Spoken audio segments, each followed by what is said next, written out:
Tu penses être intelligent? Mais est-ce que tu fais ces choses-là? Parce que les personnes au QI vraiment élevé ne ressemblent pas du tout à ce qu'on nous montre dans les films. Elles ne sont pas les plus bruyantes dans la pièce, elles ne cherchent pas à impressionner, et elles ont des habitudes que la majorité des gens considèrent comme bizarres. Dans cette vidéo, je vais te révéler les 10 habitudes réelles des personnes à très haut QI, et je te garantis que certaines vont te surprendre. Reste jusqu'à la fin, parce que la numéro 9 change complètement la façon dont tu vas te voir. Habitude numéro 1. Le besoin vital de solitude. Les personnes intelligentes fuient souvent les foules. Pas parce qu'elles sont timides, pas parce qu'elles n'aiment pas les gens, mais parce que leur cerveau tourne en permanence. Analyser, anticiper, relier des idées entre elles, ça demande du calme. Une étude publiée dans le British Journal of Psychology a démontré que les personnes à haut QI ressentent moins de satisfaction sociale que la moyenne. La solitude, pour elles, c'est de la récupération. C'est du carburant. Habitude numéro 2. Une curiosité qui ne s'éteint jamais. Les personnes intelligentes posent des questions que personne d'autre ne pose, sur des sujets qui semblent inutiles, à des moments qui semblent inappropriés. Parce qu'elles ne peuvent pas s'en empêcher. Le monde est un puzzle permanent, et chaque nouvelle information est une pièce qui pourrait tout changer. Cette curiosité insatiable, c'est exactement ce qui les distingue. Pas leur mémoire, pas leur diplôme, leur besoin de comprendre. Habitude numéro 3. Elles se parlent à elles-mêmes. Tu te parles tout seul? Félicitations, c'est un signe de haute intelligence. Les recherches en psychologie cognitive montrent que le monologue interne aide à structurer la pensée, à résoudre des problèmes plus vite et à réguler ses émotions. Ce n'est pas de la folie, c'est de l'efficacité.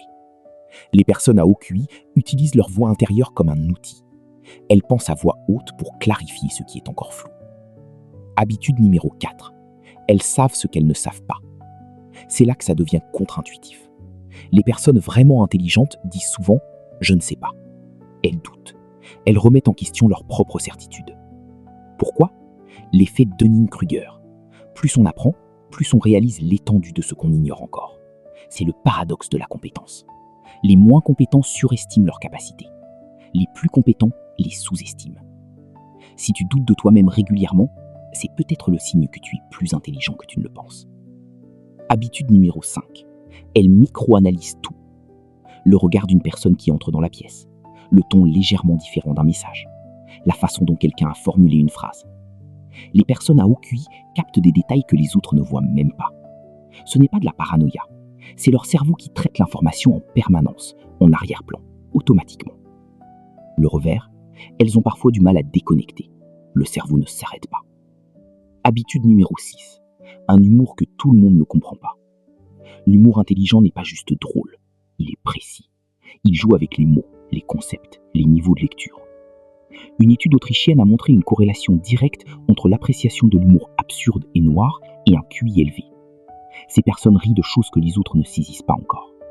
Ce décalage peut les isoler parfois, mais il révèle aussi une chose essentielle. Leur cerveau connecte des idées à une vitesse que peu de gens atteignent.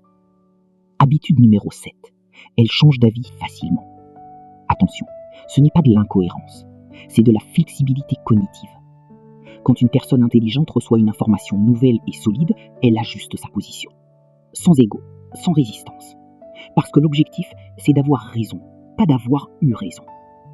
C'est l'une des compétences les plus rares et les plus précieuses qui soient. Et c'est aussi l'une des plus mal comprises.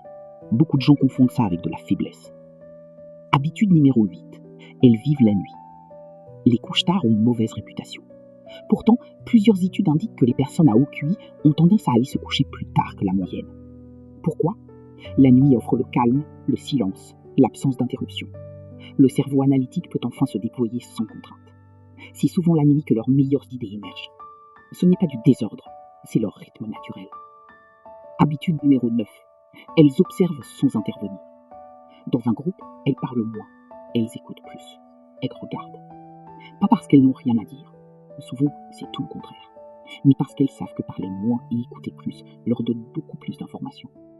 L'observateur silencieux comprend la dynamique d'une pièce avant même que quiconque ait fini sa première phrase.